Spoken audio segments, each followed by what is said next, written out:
Hello दोस्तों, कैसे हैं आप सब। तो फिर से आप सबके लिए लेके आए हैं एक नया कहानी। तो चलिए शुरू करते हैं। बहुत समय पहले की बात है। एक छोटे से गांव में एक जंगल रहता था। एक लड़का नामक राज। उसकी जिंदगी सामान्य थी, लेकिन एक दिन वह जंगल में एक रहस्यमय कुंडल की खोज में निकल पड़ा। राज को वहां एक अजीब सा कारण सरक पास मिला, जिसका नाम था अद्भुत मगरमच्छ। वह सिर्फ दिन के समय में ही दिखाई देता था और उसकी ध्वनि बहुत ही मधुर थी। राज ने सोचा, इसे खोजने में मैं खोजूंगा और शायद इसमें कुछ राज हो। रात के समय जंगल में रहना था कठिन, परंतु उसने अपनी निर्धारितता को मजबूत किया। एक दिन राज ने मगरमच्छ को खोज निकाला और उसने तू कौन है? उसका दिल दहल गया, परंतु उसने उत्तर मैं दिया। राज हूं और मैं तुझसे कुछ सीखना चाहता हूं।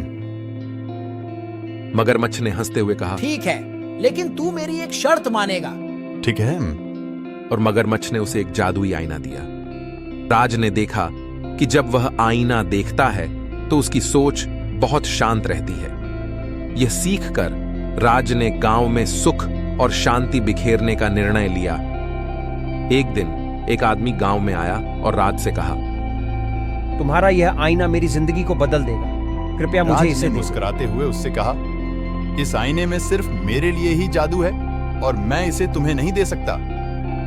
उस आदमी ने क्रोधित होकर कहा।